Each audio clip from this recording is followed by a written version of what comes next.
नमस्कार मित्रांनो, पटलं तर घ्या मध्ये आपलं सर्वांचं स्वागत आहे। मी राहुल आवटे। आजचा विषय आहे भ्रष्टाचार आणि भ्रष्ट अधिकारी।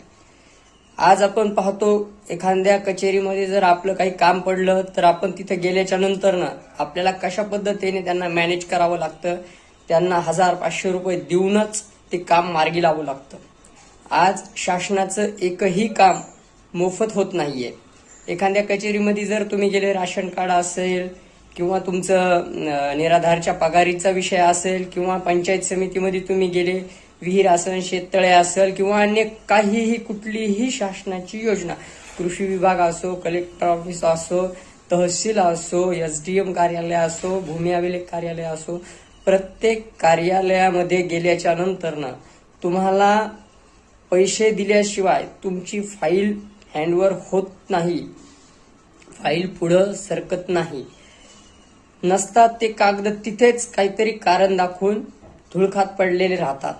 मग अशा पद्धतीने आज सरकारचे कर्मचारी काम करत आहेत आणि सरकार म्हणतंय की प्रत्येक गरजूपर्यंत आमच्या योजना जातात। आज योजना गरजूपर्यंत जातच नाहीयेत, योजना जातात नेत्यांच्या नातेवाईकांपर्यंत, पैसे देणाऱ्यापर्यंत, आणि ज्याला त्या योजनेचा कसलाही फायदा घ्यायचा नाही किंवा ज्याला त्या योजनेचं कसलंही उत्पन्न घ्यायचं नाहीये, फक्त योजनेचा येणारा जो आर्थिक निधी आहे तो मिळवायचा आहे आणि तो खायचा आहे, असे लोक आज योजनांमध्ये दाखल आहेत। गरजू होतकरू तरुणांपर्यंत कुठल्याही योजना अद्यापही पोहोचलेल्या नाहीयेत। 1% तरुणांना योजना मिळतात आणि बाकीच्या योजना पुढाऱ्यांच्या किंवा सरकारी कर्मचाऱ्यांच्या नातेवाईकाच्या घशामध्ये जातात टक्केवारीप्रमाणे।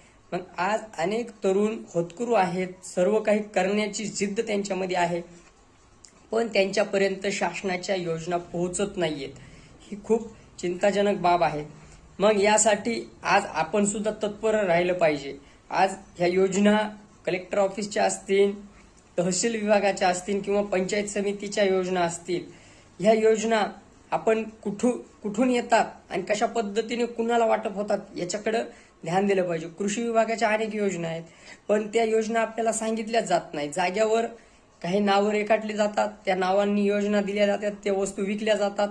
मग अशा पद्धतीचा भोंगळा कारभार शासनाचा आहे।